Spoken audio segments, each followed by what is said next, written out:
What a difference a showrunner change makes, because Picard is firing on all cylinders.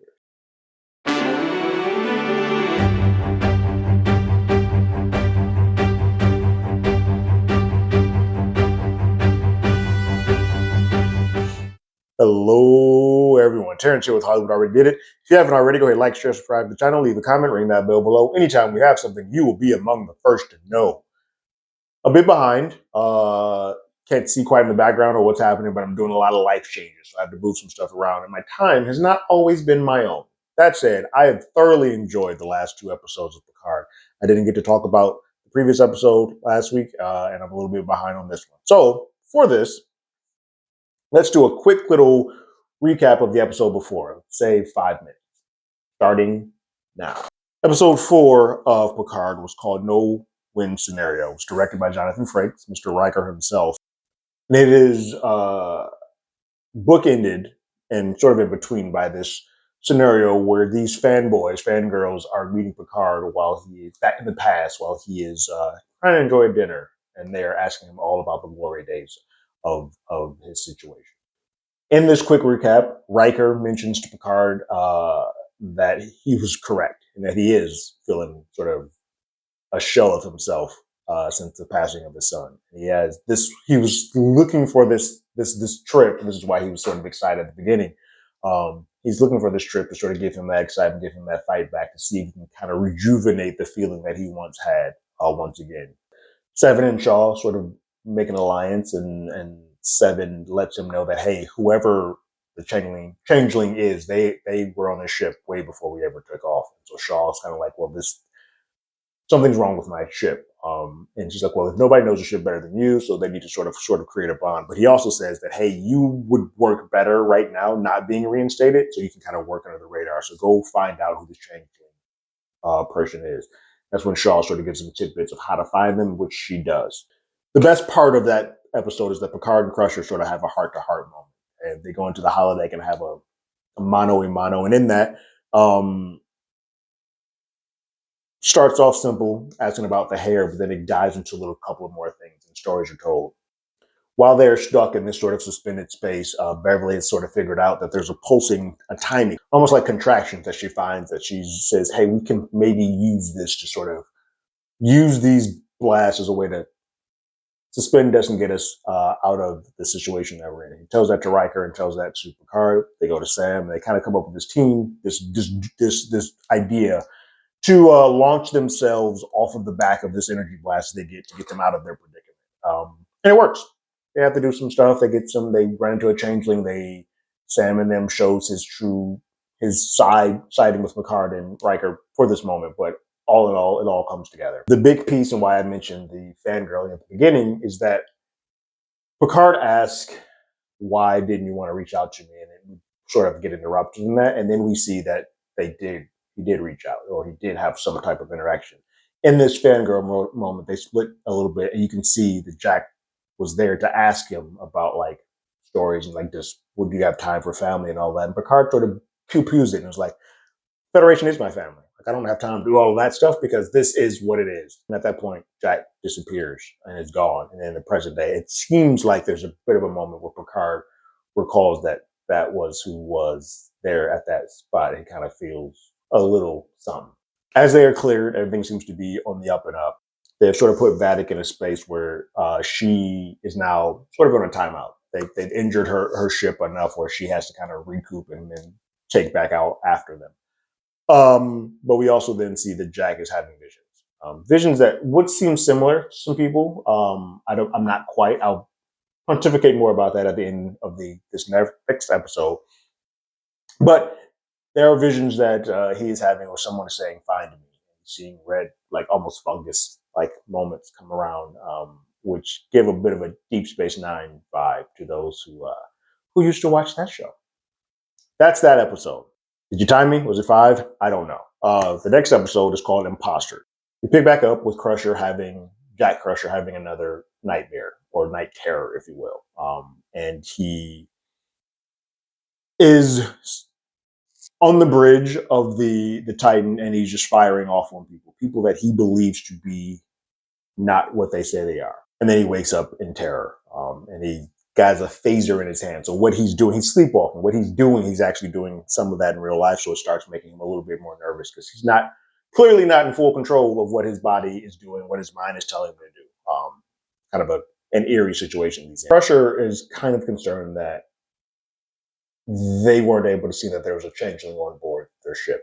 If they were on board before, something is different in that they can't find them because the Dominion War made it so that all ships have to test and detect for changeling blood and changeling DNA in the atmosphere. And something happened that they clearly were able to get by. So she wants to look at the DNA of the body that they killed, who the last episode took on LaForge's body, and she is going to go check that one out. So at that point, we see Riker, Shaw, Seven, and Picard in a room where Riker relinquishes the captain seat of the Titan and gives that back to Shaw. And Shaw sort of gleefully leaves as he knows that the Starfleet is on its way to sort of have a discussion with Picard and Riker about their actions. So at that point, the Picard tells Jack that, hey, there's some rebellious people on the Starfleet. And if you think about it a little bit, you might be able to come on to the side and have a good time. And Riker's like, nah, that's not a life for me. Didn't mention Worf and Rafi in my little precursor for the last episode because for the first time, we didn't have Worf or Rafi in that episode, but we picked them back up in this one.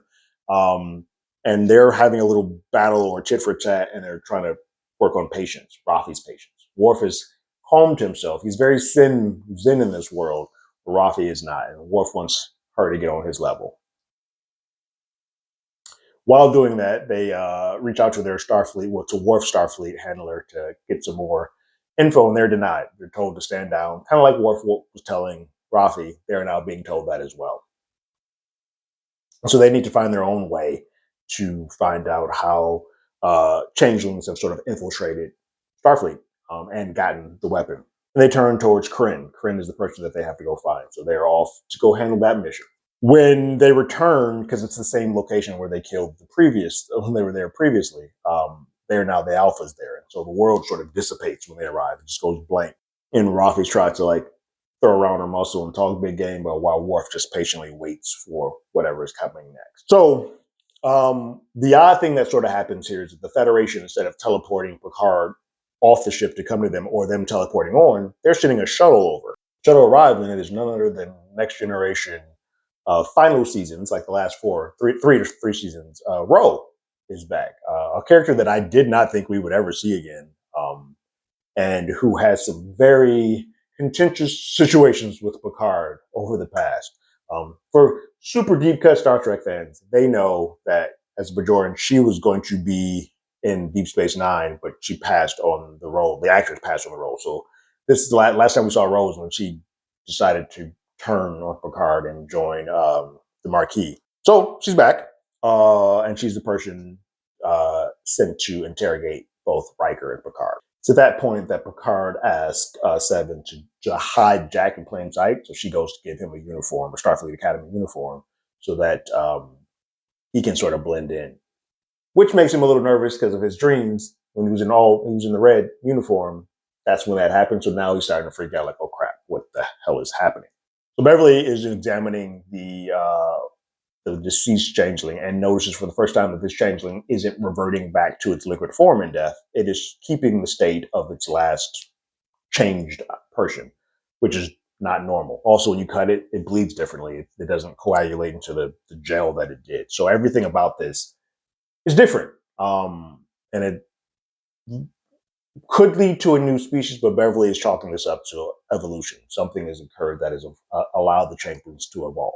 And that is why they were able to get on the test, because the changeling blood that they were accustomed to is different now. That's different, so that's why they were able to bypass anything. So next scene, Picard and Ro are having a discussion, and they're just letting loose a little bit. Picard is being very cautious, while Ro is just trying to get more information from them. What we learn is that they're both kind of tit for tat trying to figure out who is a changeling and who is not.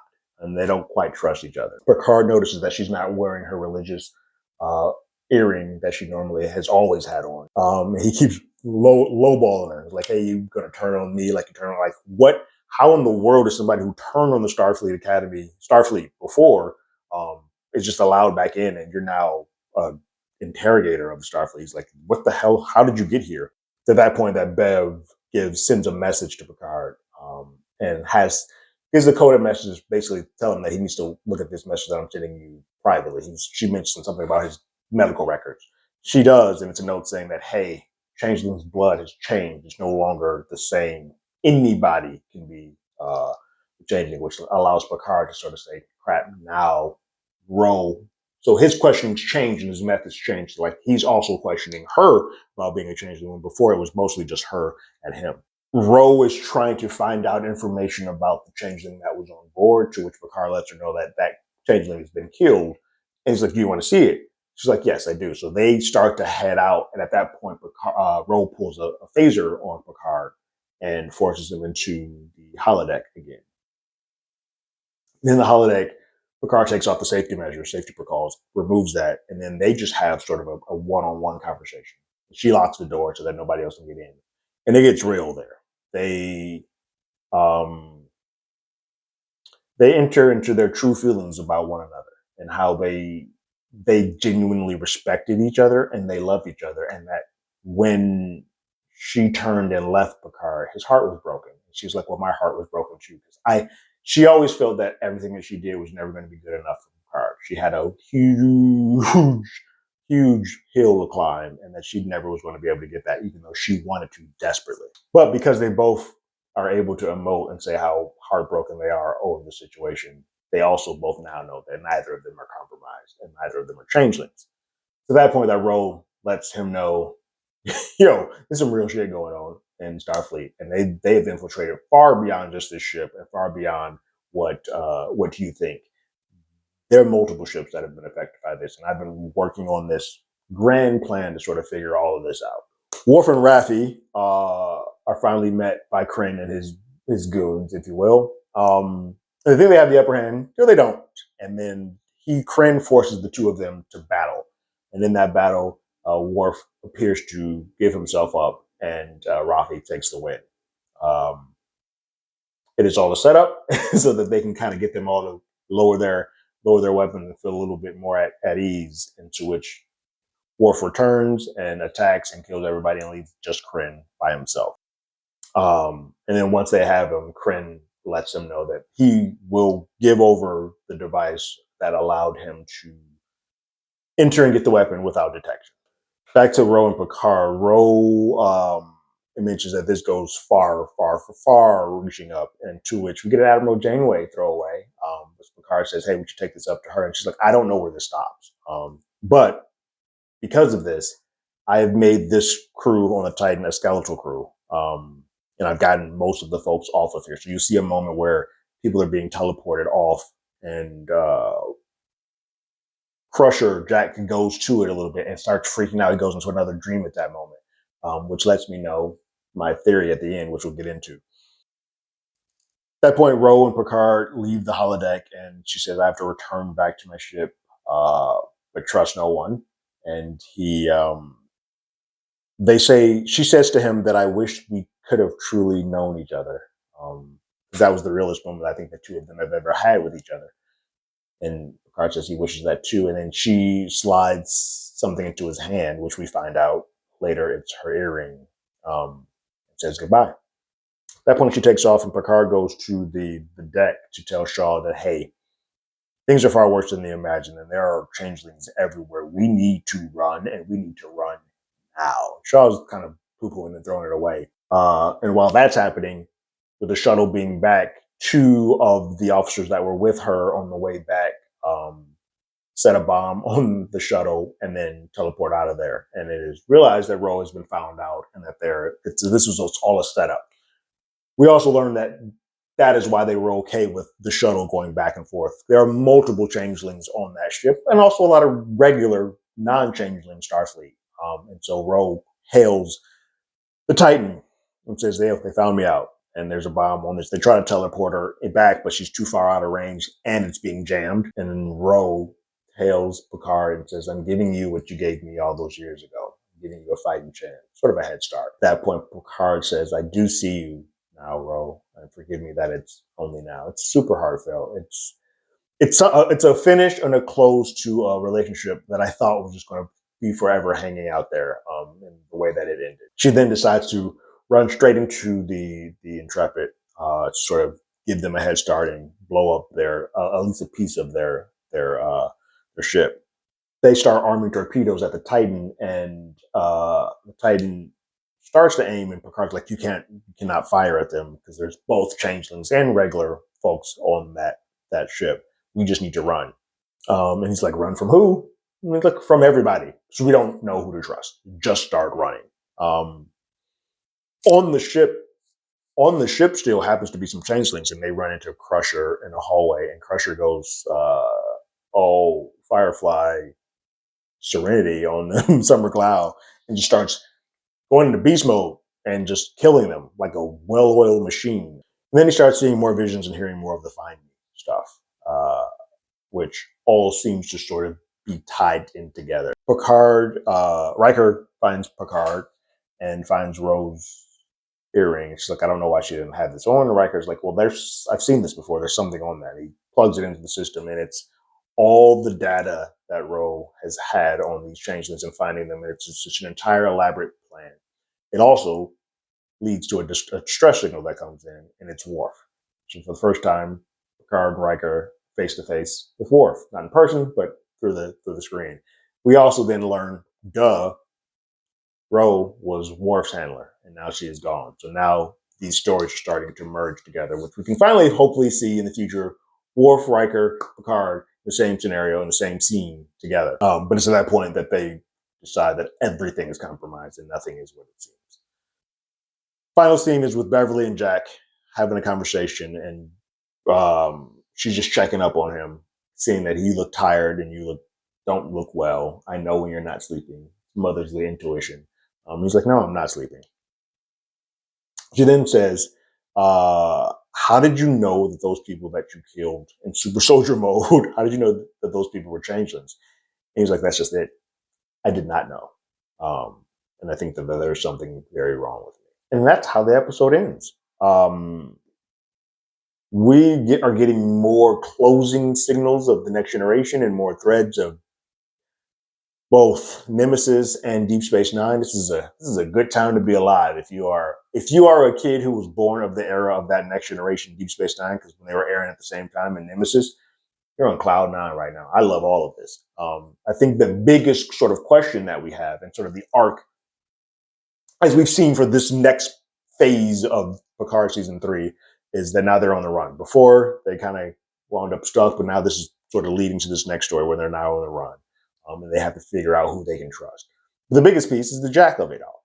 Like, what are those connections? And for those who are Deep Space Nine, you can kind of put it in with some of the Wraith situation. That's what it feels like. That's what it looks like.